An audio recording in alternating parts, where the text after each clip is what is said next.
Welcome back to Shootin the Shit with Ollie and Rich. I'm Ollie. And I'm Rich. Let's shoot some shit. Right, Rich. Like what? Get us started, man. Okay, cool. So I think basically what I'd like to talk about this week is artistic integrity. This has come up recently due to the debacle that happened on X Factor New Zealand. A huge debacle that everyone over here is aware of. Massive debacle. Well, she is a British citizen, you know. Natalia Kills. She's one of us. She's one of us, you know, representing. One of our own. Flying the flag for artistic integrity. But anyway, so her husband also is a co-judge on X Factor New Zealand, and one of the contestants apparently had no artistic integrity whatsoever, copied the style of her husband, which to basically led to Natalia Kills complaining, ranting, and saying how she's ashamed to be there. This is on air. This is live on air. Like, Simon Cowell, like, he's a dick. True. But at least he's funny with him being a dick. Whereas this was cutting, like, to go to the lengths that they went to. They were talking about. It seems really weird as well on a competition like the X Factor. Yeah. To complain about artistic integrity, and especially about copying and aping people, where every week they just sing a cover of someone famous's. Yeah, exactly. The whole concept of the X Factor is totally flawed. Like, if you want to believe in artistic integrity, don't be a judge on X Factor, because that's not going to breed artistic integrity. Or judge at all. Yeah. Defeats the object. Exactly. It's all subjective, man. It's bullshit. She needs to sort her life out, sort her priorities out. Well, she will do now because she's got time to reevaluate. Well, she's been sacked. You know, they sacked her husband, I believe, as well. They did as well. Yeah. What particular star was ripped off again? Was it? So it was his dressing. So his suit, grey suit, grey tie, white shirt, which, you know, is his intellectual property. Willie Moon's. Yeah, no, all those bankers across the world that dress in a suit and tie, they're ripping off Willie Moon. I don't know who he is. I don't know any of the people we're talking about. His most famous song was Yeah, Yeah, Yeah, and that was in a car advert, I believe. Natalia Kills, she sung one song with That's how you judge the value of a piece of art. Yeah, what being on a car advert. Well, is its ability to sell shit. Well, I'm apart from that, I don't know anything else that he's been associated with. She was a singer she sang with will.i.am. She was part of his record label at one stage, and then, you know, she just disappeared into obscurity, and then ended up landing a role on X Factor New Zealand. You know, flying that flag for artistic integrity. And she flew that flag too high to the sky, to the sun. Got hit by lightning. And now she crashed and burned and has no job. But she still has artistic integrity. Colourful mix of analogies and metaphors there. But in general, it sort of made me think as well, like, artistic integrity in the music industry today. Like, there is, to an extent, none. Because, to me, it's to do with censorship. And I've had this conversation with you and our housemates about censorship in the music industry. And, like, you can't... Music is supposed to be an art. It's supposed to be an expression of how you feel and where you're trying to get to, like, your aspirations. And if you're being censored and not being able to say stuff in the way you want to, and you're having to sort of deliver a diluted version to the mass market because of censorship at radio stations, right, then you're essentially compromising your artistic integrity and not being able to actually have integrity. It does piss me off that radio stations will play a censored version of a song during the day just because they know that the song's popular. Yeah, but if you're not going to play the actual song, the piece as it was written and intended to be heard, then why do it all? Yeah. But my point there is, like, I don't understand why you're censoring it, because it's words that every other person's going to hear on the road when they're walking around. Kids are going to hear it. Like, kids hear their parents swear. Like, most of the swear words I think you learn are from your parents. There's probably truth in that, yeah. So why are you're creating a stigma of these words? Like, everyone knows what the words are in songs when they're bleeping them out, and it sort of just distracts from the actual. It's like the expression, the N-word. We all know what you mean. Exactly. Don't put that word in my head. Exactly. Take responsibility, damn it. Is that song Hot N-Word by Bobby Shmurda? No. Yeah. The gangster singing about killing people and dancing away after he's done it. They changed the words to Hot Boy. Which brings with it a whole different bag of connotations, really. Exactly. So I just don't like that. And radio stations like Radio 1, they'll play all these popular songs, but they're diluting the meaning of the song in general. And I don't think that breeds good conditions for people who have artistic integrity to actually have artistic integrity, if that makes sense. Well, the problem is, dare I say it, at the risk of sounding like a lefty twat, mm-hmm. I mean, the whole problem is, you've got loads of money involved, really, so there's a massive pressure. Mm-hmm. I mean, once you're a professional artist and it's a profession, obviously you've got to pay bills and shit like anyone else. Yeah. So there's more of just a pressure to compromise mm-hmm. your integrity and produce maybe more easily consumed music or marketable music. Okay. So do you reckon you can actually have artistic integrity and be in the music industry? Well, I mean, let's be honest, most people, if you want to make music, you've not really got much choice. Mm-hmm.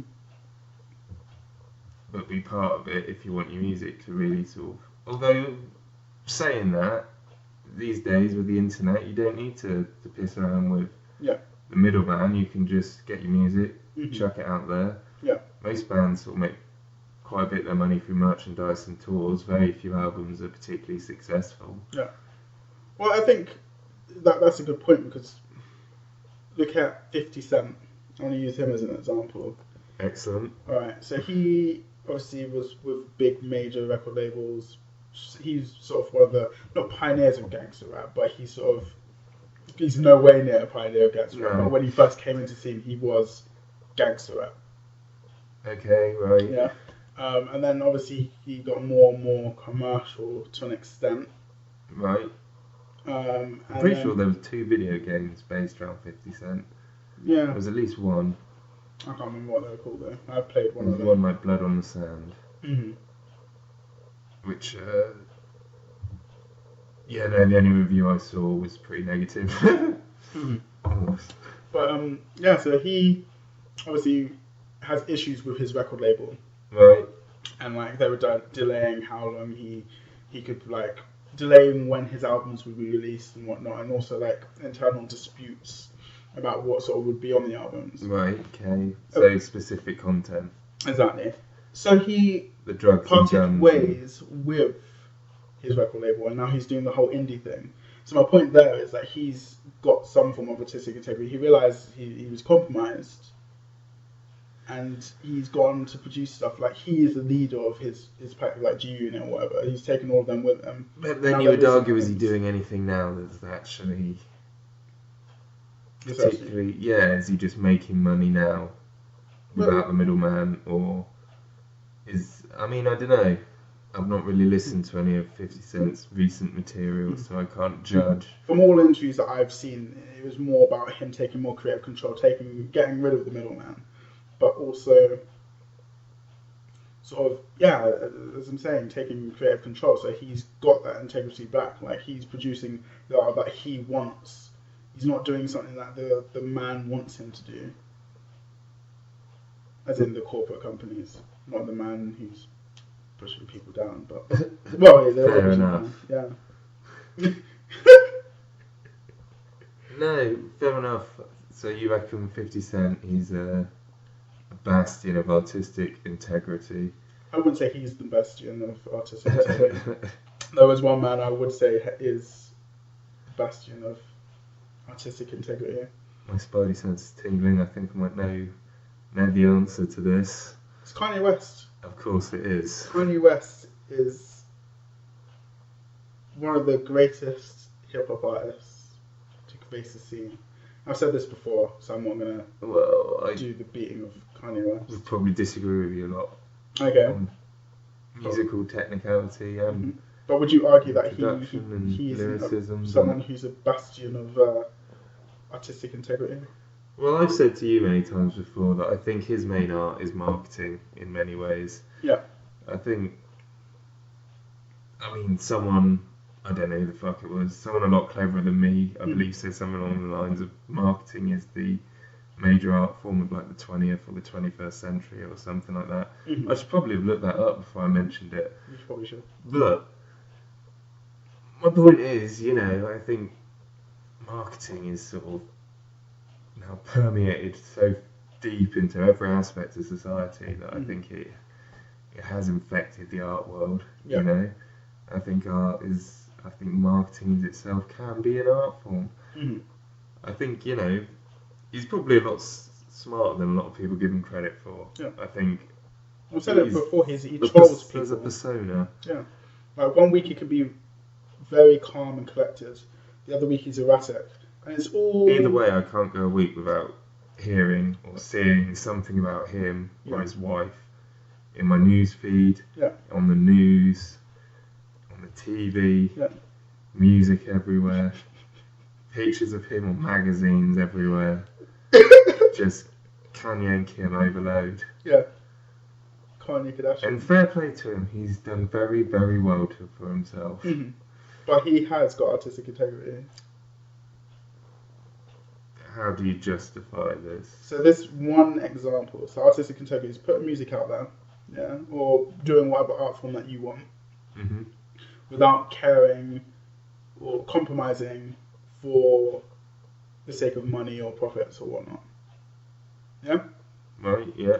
So like with his Yeezus album, that was a protest to music. You laugh now, but it's true. What the fuck does that even mean? So basically, a protest to music. Kanye West is a protest against music. A protest to music, yeah, against music. To it and against it. Well, protest to music. I'm not going to say against music because obviously he's a musician first. Okay, So I would disagree. Yeah. I think he's a marketing expert. Would you say? Maybe he's class him as a performance artist. I don't mean that in a disrespectful way. Okay. It's like I was trying to talk to you the other day about Andy Kaufman. Yeah, who's that? Sort of, this guy, he was sort of often classed as a stand-up comedian. Oh, that guy, yeah. But he's very much more sort of, I think, a performance artist. He's often shown an incredible commitment to character, and he do all this weird shit, like there's musical interludes and doing skits in languages that he'd made up, and basically a lot of it was just fucking with the audience. He never told jokes. Okay. But sort of, I see contrast between him and Kanye because, in the same way, I mean, there are inarguably Kanye West. He is profiting hugely from this image he's built and this sort of persona he's presenting. Yeah. Right, the point Andy Kaufman, similarly, he was a character in the popular sitcom Taxi, which he himself hated, but he did it because it paved the way for him to be able to do the shows that he did want to do and the performance he did want to give. So he compromised a little bit. Well, I'm just saying that there's a lot of people who would sort of big up Andy Kaufman and the things he did and how he almost always was in sort of character, like all his interviews and stuff were very erratic. Okay. And, I see Kanye West in very much the same way, but a very hyped up and monetized version. Okay. My point. I don't mean that in a disrespectful way. That's my point. My point that I was trying to make about him having artistic integrity was, for someone who's produced and made one of the maybe two of the best hip hop albums. Blimey, that's quite a statement. The College Dropout, his first album, excellent and perfect in its presentation. Was it the best in terms of lyricism? In terms of his lyricism. In terms of his lyricism, but in terms of hip hop lyricism as a whole, is it stand out? It's up there. Really? His delivery is not a conventional rapper. That's what the point I was trying to make with you. Like, he's arguably not. he's That's not not similar got to anything necessarily to Jay-Z. do with lyricism, the delivery. Yeah. So you're saying his delivery stands out? Yeah.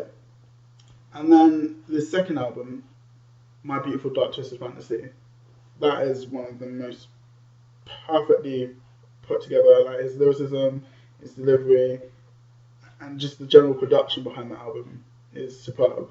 And like the way it flows, like you can listen. You've got albums that you will buy just for one song. This album, like every single song on there, It's gold. It is gold. It's dynamite. Like, wow. To then produce. It's a shame there's not somewhere you can't reach through the power of the internet, Rich, and just stroke jack him off. I want to say Jack and Tucker simultaneously. Jug him off. That makes no sense. I'm not interested in doing that. I would like to have a nice chat with Kanye and be like, teach me some ways, man. But totally hands-free. Hands-free.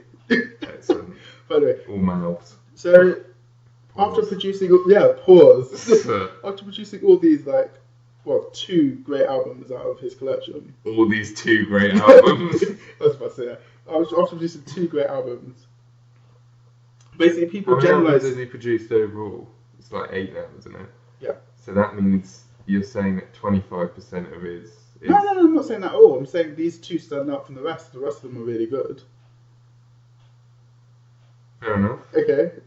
Right, so what we're getting at is that people see him as this artist, musician, but they won't allow him to explore other avenues, as he said in numerous interviews. Like, he wasn't able to he wanted to, as I said in the other podcast, is that he wants to produce clothes, but produce it for the mass market, but produce high quality. Well, products. then don't charge so fucking much. Okay, we'll discuss that already. Right. I'm not going there. Okay.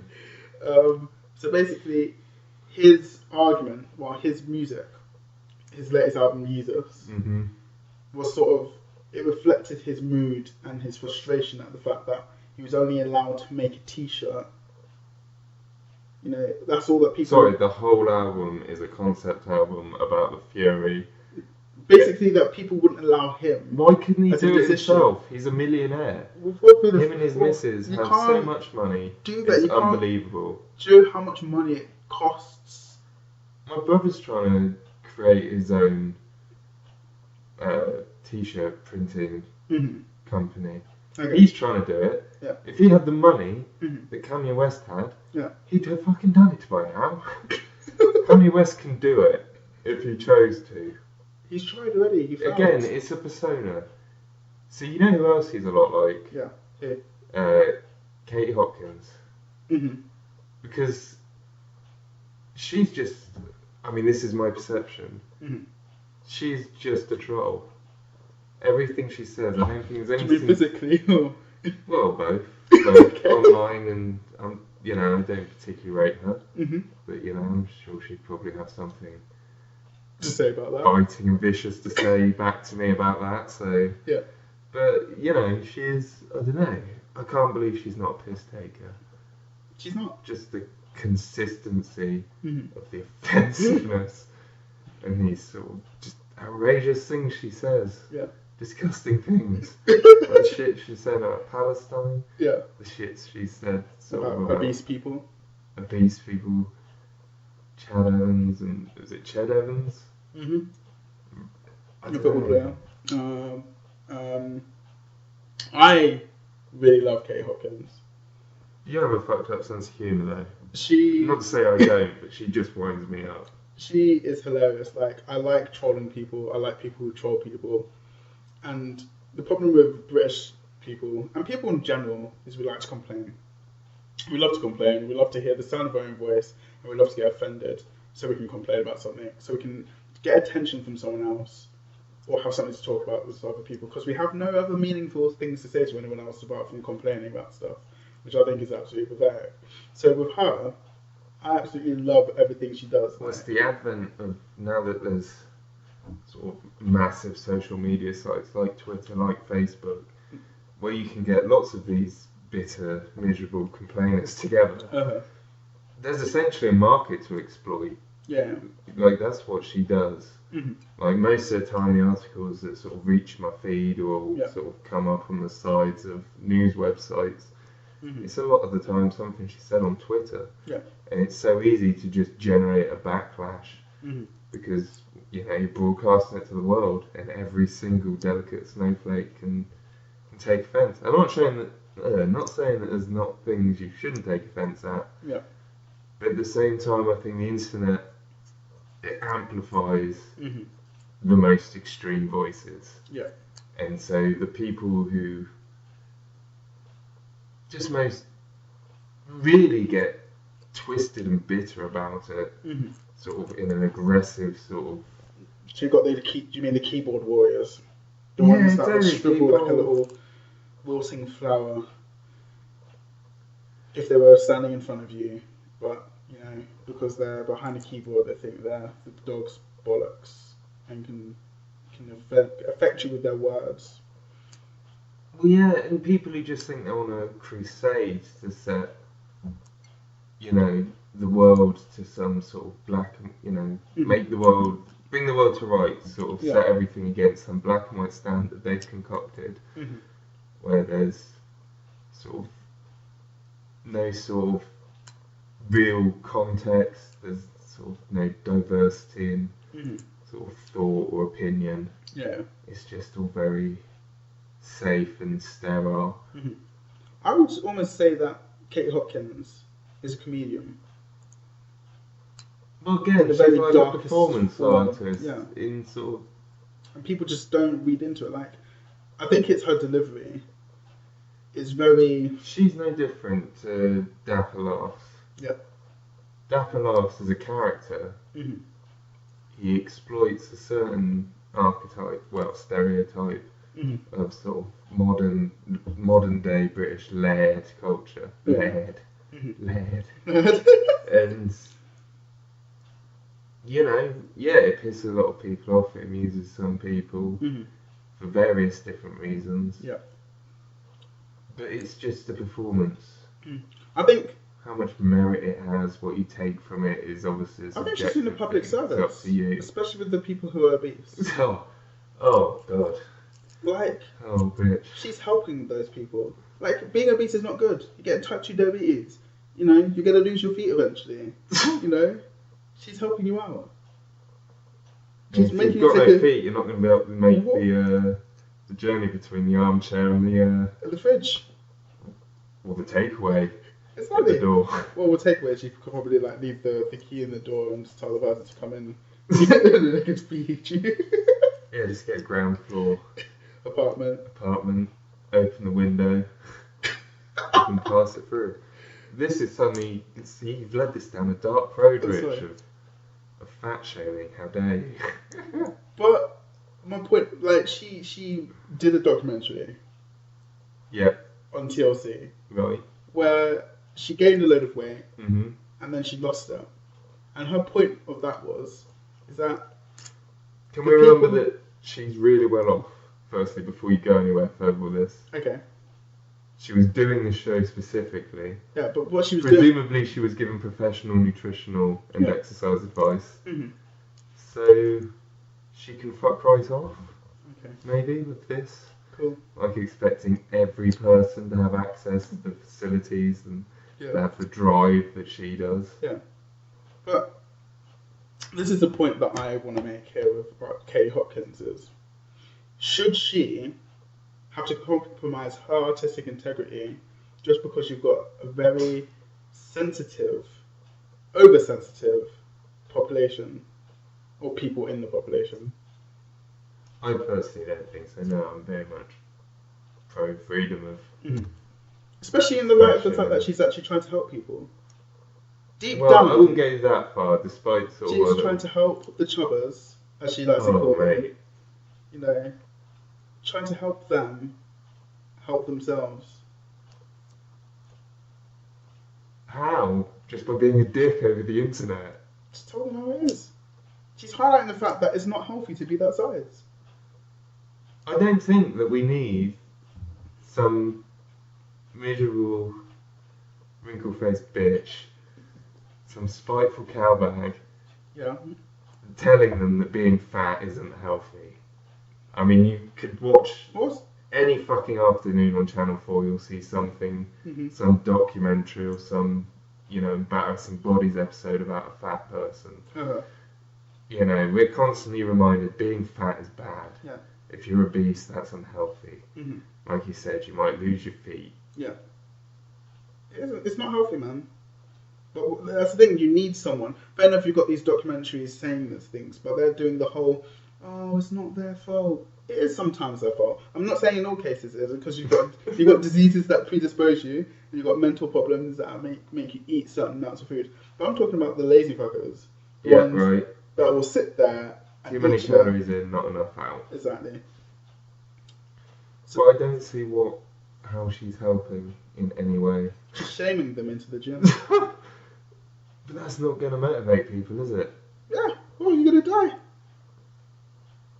It's over. That's the thing. Like, I suppose if I was a doctor, I'd be really bad. Like, because my thing is, if you came into my surgery, and you're overweight, I suppose the doctor almost has the duty to be bordering on sociopathic when they're given the news or prognosis. It's like, if you remain at this weight, I am afraid you are going to die. Yeah. Your heart's going to explode. Sorry. But that's what I'll do. And Kate Hopkins is doing that service. She's helping the doctors out. Pro bono as Exactly. well. Not getting paid for that shit. Like a modern day Mother Teresa. She is indeed. I still really hate her. You should learn to love her. Like I have. No, I see what she does. Mm-hmm. The problem I have is that I think a lot of people who like her won't know that she's a character. Yeah. And they're going to take on board the things she says. And you know what? A lot of people probably don't think it's a big deal talking about the chunky citizens or subjects. Okay. But I don't know, things like Palestine and potentially rape cases, that's a bit. And the problem isn't her, the problem is people. Do you know one thing I've also thought is that some people who get offended, it's not because they're offended by what the things they're saying, it's more a reflection of what's inside of them and what they're thinking. Because they might be thinking these things, but then they're like outwardly trying to like present that they're a good person. Indeed. And they're ostracizing the thing that's bad within them, who is embodied in someone else. I don't think it's necessarily even sort of racist ideologies that sort of they're seeing in themselves. It's just there's a lot of people sort of on the left, sort of these social justice warriors, sort of these sort of 3-year revolutionary student types. Not criticising, but I think they're often very authoritarian. Like, for example, where I did my first degree in Sussex, there was a referendum during my time there on whether or not we should give a platform to fascists. So whether or not people from the BNP or so similar organisations would be allowed to speak on campus. And I just think it's just a really illiberal thing. And it just seems that there's so many people on the left who are willing to use the tactics of the right to sort of cripple their opposition. I don't see why we should squash the views of the radical side. Like, at the end of the day, you need to hear them to have reason. Like, you be crazy people. I mean, it shows you A, who they are, and B, lets you sort of try and cut them down, really, and just expose their ideas. So they don't grow unchecked. And those people, generally, because they're so radical, they will hang themselves. Not literally. Unfortunately. But they'll hang themselves on the stuff they're saying. People will realise that they are morons. Well, yeah. But I don't think it's our right to stop other people having their right to speak and express themselves. And that takes us back to the keyboard warriors, because obviously a lot of this, again, happens online, where you've got the people from all over the globe can bring together one big whiny voice and try and get things banned. Like individual blogs and tweets. The satire thing, weren't you? earlier on. A satire tag thing sort of started. I don't know if that's now every Facebook. Well, there's on Tumblr I was reading earlier on where they were saying that there's a lot of people who put the satire tag on there just basically to, as some feeds have come up talking about the fact that it's just an excuse for these individuals to say outlandish things that offend people. But well, that's just because they put ridiculous. satire there means that they've covered themselves. You know, that they can't be classed as racist or homophobic or, you know. So you think that's the problem with the tag? I think people need to learn to take things as a joke sometimes. Well, I think people just need to sort of be less stupid. Be able to sort of just, I don't know, maybe think about what they're reading. Yeah, and think about the context. Yeah.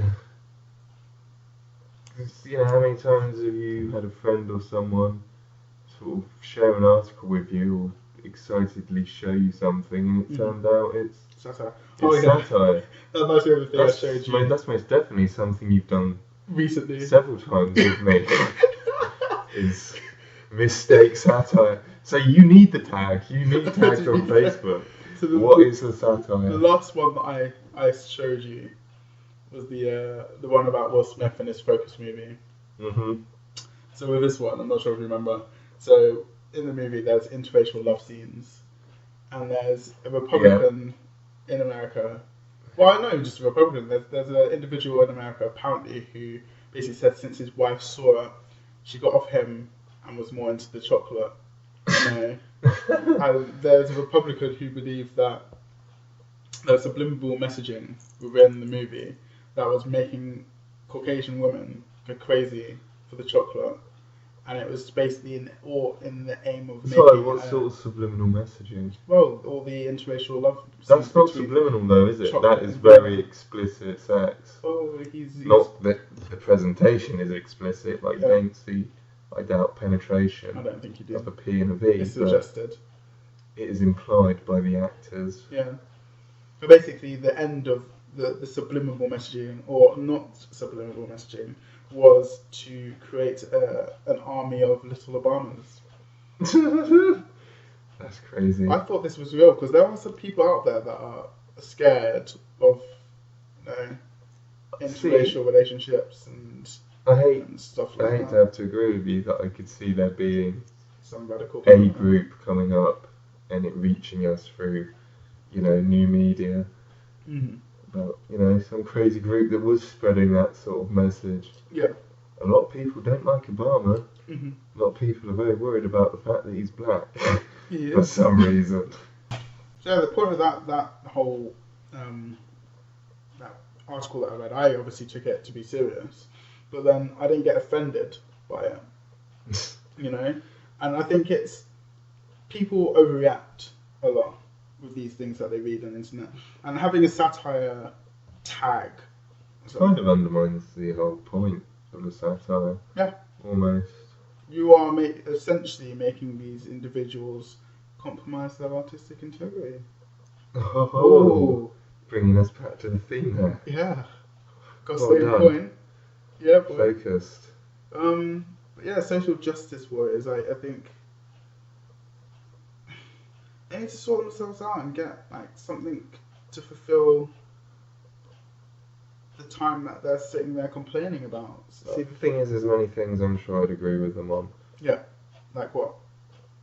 Well, I mean, I you know, I broadly support, you know, women's rights and minority rights and stuff. Okay. But then there's sort of stuff like, have you heard about sort of preferred pronouns? Mm-mm. Where people who don't identify with the binary will have their own words instead of he or she. Okay. And I shit you not, I've seen and heard of people using, instead of like he, him, his, it's like, or he, him, himself, it's like bun, buns, bun self. Why would you do that? And it's like, some people genuinely expect you to ask what their preferred pronouns is. Yeah. It's like, I'm not going to ask every fucker I ever meet But what's for a list of made up words that they want me to use. What's the issue with calling someone him? Because they might not identify as male. Okay, fair enough. People have made... Well, I guess society's made it sort of a construct because we but surely got certain values. It's that person's individual responsibility to tell someone after they've said, "Oh, him," that they can be like, "Look, I'm not that person. I'm a she, or I'm transitioning." Yeah, but I mean, you should get offended, but not everyone. We haven't got. I'm certainly not using just made up words for everyone. Yeah. Just because you want to be special, I'm not going to refer to you as. Yeah, it's attention seeking. Buns will be over at 8 o'clock. Fuck that noise. I've gone. Well, that's ridiculous. Like. Buns will be over at 8 o'clock. I mean, how can we have a language if we're all just going to make up our own words? Well, it's not even that, but it's just such a minor thing to get so fixated on. Mm-hmm. It's like these people celebrate the tiny victories. Yeah. Like getting someone blocked on Twitter or something. Mm-hmm. Not alluding to any particular incidents or anything, but just sort of, I don't know, like I said, they use behaviour that's often, I would associate more with the right wing. Yeah. Whereas to sell progressive ideas, you need to be more reasoned. Mm-hmm. You can't just go in and start screaming and bitching and trying to ban things. Yeah. I think that's the thing. It's sort of like some of them are, again, trolls. Like they're just doing something to try and fuck someone else's life up.